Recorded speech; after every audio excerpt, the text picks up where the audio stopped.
Welcome back to the GSMC Chip Shot Football Podcast. For this last segment, Joe Burrow. What has Joe Burrow been up to in all these months that we really haven't seen him, heard too much from him? What's he been up to?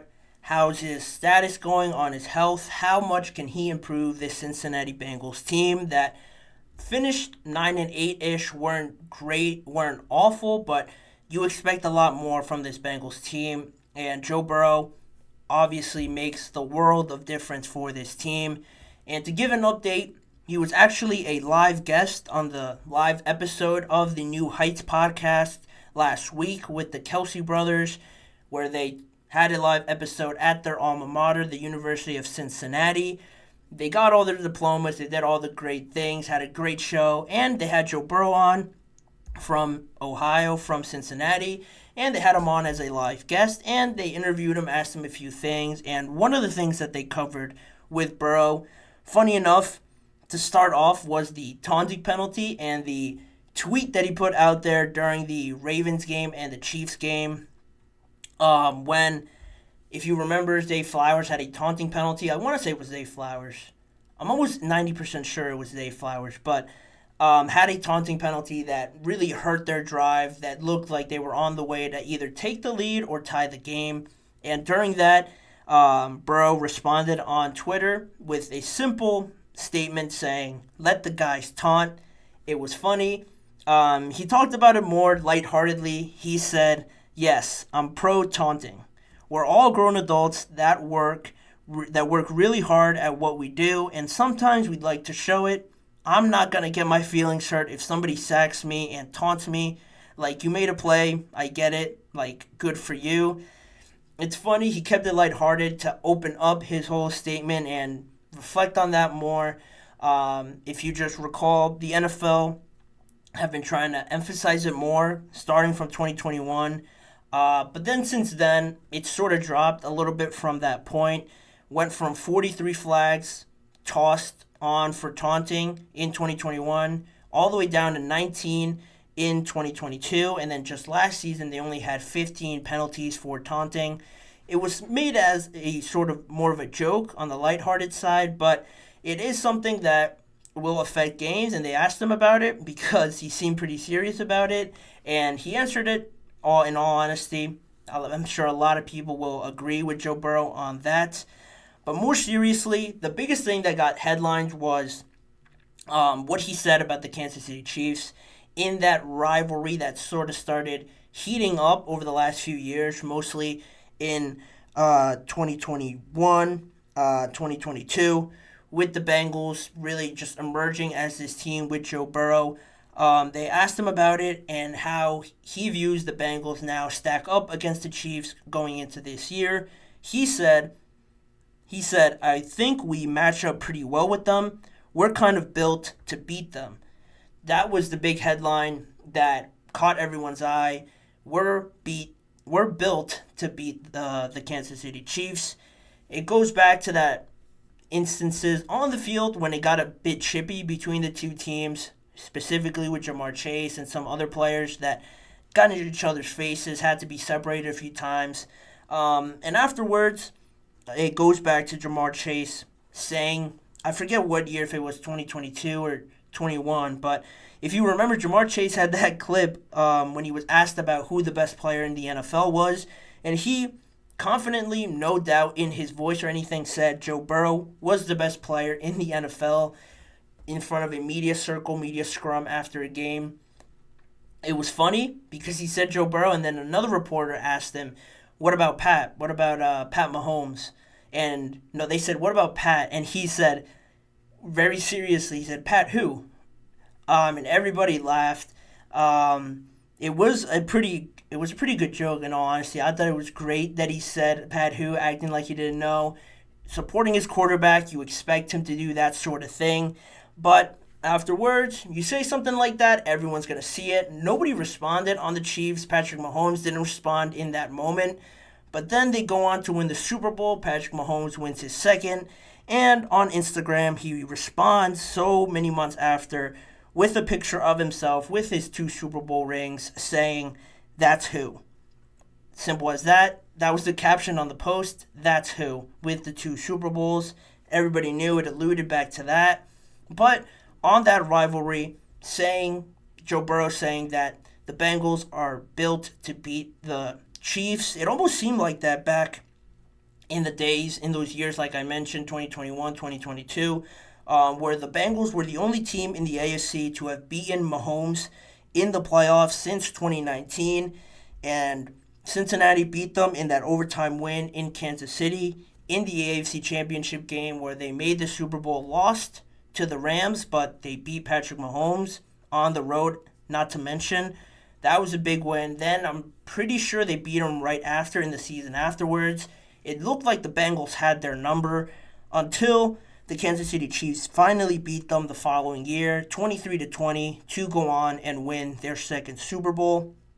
Then from that moment till now, Cincinnati missed the playoffs last season because of that season-ending injury that Joe Burrow sustained on his wrist. And we haven't seen too much of the playoff atmosphere sort of games with Joe Burrow and going in there and trying to win and take this team to the playoffs, back to the AFC Championship game. He needed season-ending surgery, like I mentioned, on the torn ligaments in his knee. So that was a big problem because, like I mentioned, this Cincinnati team is so much better with Joe Burrow, regardless of how their defense might have finished. I know that they ranked towards the bottom in yards allowed, points allowed per game last year, but that also had to do with Joe Burrow not being out there, shorter drives and things like that. When Joe Burrow's out there, when he plays at least 16 regular season games, Cincinnati has won double-digit games and has reached the AFC Championship game at least, at the minimum, with Joe Burrow there. So that in and of itself tells you all you need to know of how much Joe Burrow affects this team. He's up on that level, in all honesty, with Patrick, with Lamar, with CJ Stroud. I'm throwing his name in there officially. I don't care what anybody says. From what I saw, I think he's up there. Josh Allen as well. Those guys that, regardless of who's on their team, how bad some people might think of it, it doesn't matter because they're the quarterback. I think Lamar Jackson has proven that. Patrick certainly proved it. If anybody had any doubts about him being one of the best, if not the best, quarterback in the league with a very poor wide receiver room last year, just goes on and wins the Super Bowl. Simple as that. Now Josh Allen is the one that kind of has to prove it now with Stephon Diggs not being there. How does he respond? Can he get his team in the playoffs, potentially win the division with a worse off roster than he's ever had? That's going to be the conversation this whole season around Josh Allen, so he's going to have to do that. And Burrow has certainly proven it, like I mentioned, with the defense that might not be all world. When he's in there, he just makes a difference. They always have the advantage, it seems, when he's in there. I've seen it a lot just from seeing the Steelers play the Bengals. He is a very good quarterback, probably top 3, I would say, in my estimation. But the biggest thing with him now is figuring out his wrist injury because he has that big of an impact. He gave an update on the team's website when they asked him about it. He said, I've been able to pretty much do everything I normally do from lifting and a conditioning standpoint. I'm in a great spot body-wise. So that's always great to hear with the off-season programs now starting. It is only limited to non-football exercises and workouts. So we're going to see heading into OTAs and minicamp. If he takes part in that, it's a great sign for them. He had also that calf injury that was a scare a year or two ago that kind of affected everything with the Bengals. But if he goes in healthy, if he's 100%, they're going to have to address defense at some point. Linebacker, secondary specifically, after Awuzie went to the Tennessee Titans. If they address those spots, maybe another wide receiver, offensive line piece, this team is going to be right in the mix, and it's almost going to be like Joe Burrow never left. I think it's going to be seamless when he's in there with this Bengals team. And then potentially, hopefully, I'm sure, actually, we're going to see a matchup between the Bengals and the Chiefs at some point in the playoffs. I know it's going to happen if Burrow's 100% healthy. So that's something we have to look forward to. And that's pretty much everything Joe Burrow gave an update on. Talking about the Chiefs rivalry, his wrist injury seems to be going great, so that's always good. But the Bengals still have to figure out how to help him, because it's not as simple as I make it seem with Joe Burrow. Yes, he's great. Yes, he makes a difference for them. Yes, they always have a chance when he's in there. But you don't want a situation where during his rookie year, he got hit a ton. He was under pressure a lot during his rookie year, and he ended up having a very bad knee injury, and it ruled him out for the rest of the year. You don't want to see that anymore, which is why they signed Trent Brown to cover that other offensive tackle position. That's great. You still need, in my opinion, some more offensive line help. Tyler Boyd is probably not going to be there, so you might need another weapon. They brought in Mike Gesicki, but again, I think you still need another slot, third receiver kind of guy to really round out that offense. Defense as well. Secondary, it's looking very young and inexperienced right now with some of their players that they have. So there's still some great players out there as free agents, or they could end up drafting a corner or somebody that they like at the 18th overall pick. That all has to be ironed out, but as long as Joe Burrow's in there, as long as he keeps it as positive as he seems to be right now, the Bengals will be in the mix for sure in the AFC, a very loaded AFC that's going to be as entertaining as always, I believe, this upcoming season. So we'll see where the Bengals finish out. We'll see where Joe Burrow is at the end of this season. But what we won't have to see is any more segments on today's episode. That will do it for today's show of the GSMC Chip Shot Football Podcast. I want to thank you guys for tuning in to today's episode.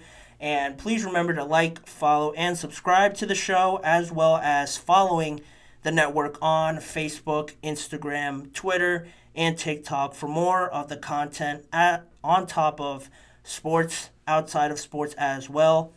If you want to see more of me and this show, check out the GSMC Sports Network channel on YouTube and the podcast network on YouTube as well, where YouTube shorts are posted every day on other topics around the NFL.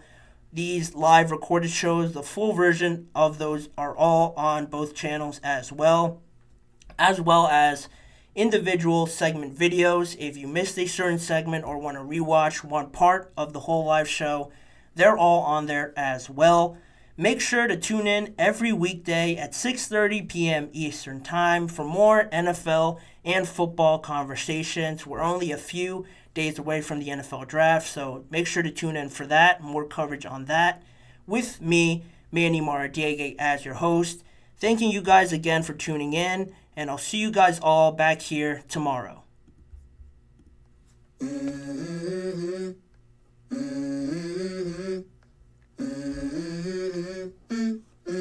Let's go.